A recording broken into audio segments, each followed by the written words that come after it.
Hello, ladies and gentlemen, and welcome to Introduction to United States Government Part 2. I am Miss Jennifer Blank, and as I said in the first video, I will be your guide on this journey. Now, what we're going to talk about today is really important. We're going to talk about the political philosophy of our founding fathers. You see two of them pictured above. We have Thomas Jefferson on the left and Benjamin Franklin on the right. And these guys were two very influential, very important founding fathers. Below, you see quotes. On the bottom left, without freedom of thought, there can be no such thing as wisdom. No such thing as public liberty without freedom of speech. And that was a quote from Ben Franklin. And then on the right-hand side, a government big enough to give you everything you want is strong enough to take away everything you have. And that is by Thomas Jefferson. Now, I wanted to highlight these quotes because I feel as though they are extremely representative of what our founders actually thought and what their political philosophy was. So let's talk about the nitty-gritty of what that was. I wonder, do any of you have any idea what the political philosophy of our founding fathers is, or was rather? What's interesting is that these politicians are talking about this all the time, and they hearken back to the wisdom of the founders, and they love the founders, and they're obsessed with the founders, and they don't know anything about the founders. So let's learn a little bit and see if we can correct some of this misinformation. Their political philosophy was something called Classical Liberalism, all right? Now, John Locke was the Enlightenment political philosopher that really embodied this for the American founding fathers. And you can see him pictured above, and there's a quote. And it says, "Every man has a property in his own person. This nobody has a right to but himself." This is very quintessential Locke, and we're going to explore what the Enlightenment was and what classical liberalism is so that you have a sense of what's going on. I'm going to start with some historical context, so that way you have a sense of what's happening. So the Enlightenment was a very significant period of intellectual development in the late 17th, moving into the 18th century. It was pretty much over by the early 18th century. So you'll find different date ranges for this. Scholars differ on where they think it began and where they think it ended. But that's the high point of the Enlightenment was during the 1700s. So just remember that. The Enlightenment thinkers were very anti-church. They were anti-monarchy in many ways. Not all of them, but some of them were extremely anti-monarchy because they feared a tyrannical government, and they had bad experiences with that, so they were concerned about this. This movement, the Enlightenment, grew out of the scientific revolution of the 17th century, and there were amazing advances in political theory and new discussions about the nature of man. Are we inherently good? Are we inherently evil? What key characteristics can we say that man or human nature has, and what's good about it, what's bad about it? And these are the intense discussions they were engaging in during this period. And as I said before, John Locke was the most influential political philosopher for the United States. So let's talk about what the Enlightenment was. Well, it was progressive, it was rationalistic, and it was very humanistic worldview. This idea that you had to use reason and logic and look at what was happening in this world. Concern about the afterlife was not really what the Enlightenment thinkers were about. They thought there was too much emphasis on that already. That's where we had gone wrong as a species, that we needed to focus on the physical world. What can we do about human issues? And leave out the afterlife, leave out God, leave out that stuff. What can we do about this world right now? So as I said before, it emerged out of the scientific revolution, and many argue that it culminated in the French Revolution.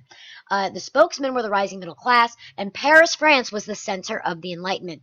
And there was a lot of optimism about mankind's abilities. Many Enlightenment thinkers really believed that humans were inherently good, that as long as the right conditions were present, that beautiful, wonderful things could happen if we got rid of these bad influences like the church and tyrannical monarchs. So the key ideas, Enlightenment thinkers distrusted religion of all kinds and tradition. The idea that we should do it simply because this is the way it's always been done was an idea that just didn't make much sense to them. They believed that the scientific method could be applied to society, not just scientific experiments, and that society would get better if we took intellectual risks. We needed to push the envelope. The Enlightenment thinkers were all about this. Don't just sit on your laurels and accept how things are. Take a risk. Put yourself out there and make it better. And that's what this is what a quintessential idea of the Enlightenment. Man is naturally good, and the good life is to be found on earth, not in some mysterious afterlife that the church keeps talking about. And the philosophes were these guys who really embodied the Enlightenment. They were the 18th century French intellectuals. They were interested in addressing a broad audience. They were committed to reform. They celebrated the scientific revolution. Newton was their god, for lack of a better term. He was their hero. And they really believed that science could be applied to society. So, why classical liberalism? Now we're moving back into our focus of the day, and that's classical liberalism, the philosophy of our founders. So why the Enlightenment? Well, or why classical liberalism? Well, the founders were children of the Enlightenment. They read all those works. They grew up in that age. They were in very much influenced by the political ideas of the Enlightenment. They were mistrustful of government because, remember, the American colonies were mistreated by a very strong, tyrannical central government from far away. And they were so ticked off that they decided to have a fight about it. And so we fight the strongest military on earth, the most established empire on earth, and we win. This is like Zimbabwe taking on the United States. It was like, what? Nobody saw this coming. Nobody thought we could do it, and we did it. So it was this incredibly amazing thing. And our founders believed that people deserve certain rights simply because we're human. Government had no right to infringe upon these rights. And further, I really want to draw your attention to this down here. Rights do not come from government. Let's pause and think about that for a minute. Rights do not come from government. Rights come because we exist. This is a revolutionary concept because previously people derived their rights and benefits from the king. The king decided what their freedoms were and what rights they have. But our founders are saying something entirely different. Rights don't come from government at all. Government is put into place to protect rights that we already have. I really want you to think about that statement. Rights do not come from government. Government is put in place to protect rights that are inherent in all people. And these rights that are inherent are called natural rights. In my classes, we're going to be having a deep discussion about this, and we're going to read a document called What is Classical Liberalism by John C. Goodman, and we're going to discuss that in class. But I really want you to think about this idea because this is very, very important for the founding of the United States. So what are the key definitions and characteristics of this political ideology? Well, the basic definition is it's a belief in liberty that form the ideological and theoretical basis of U.S. government. Rights don't come from government. Certain rights are natural rights. We get them because we are human. We get them because we exist. So the key characteristics of classical liberalism are a belief in limited government, an adherence to the rule of law, avoidance of arbitrary or discretionary power, sanctity of private property and freely made contracts, and personal responsibility. All right, these are the key characteristics of classical liberalism. Now, there are types of liberalism. And I want to pause here for a second because we use the term now liberal to describe modern day Democrats. This term came out of the 20th century with Franklin Delano Roosevelt. All right, that's called 20th century liberalism. That's not what our founders believed at all. Not at all what our founders believed.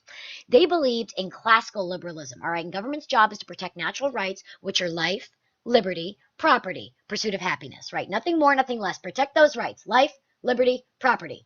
And with all of that, you are able to pursue your own happiness.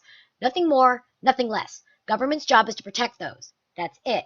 Whereas in the 20th century, there was less emphasis on economic liberty as they believed government should regulate the economy. And as we advanced in the 20th century, we began to believe that civil rights should also be protected by government. So this is a distinct difference, and I want to make sure you understand. All right, so wrap up. Just a big picture. Belief in liberty that form the ideological and theoretical basis of U.S. government, that's classical liberalism. Rights don't come from government. Certain rights are natural rights. Life, liberty, property. We get those rights because we are human. We don't get them from government. We have them because we exist. Key characteristics are limited government, rule of law, avoidance of arbitrary discretionary power, sanctity of private property and freely made contracts, and personal responsibility. I hope you enjoyed this presentation. I hope it gives you a better understanding of classical liberalism, and I will see you in part 3.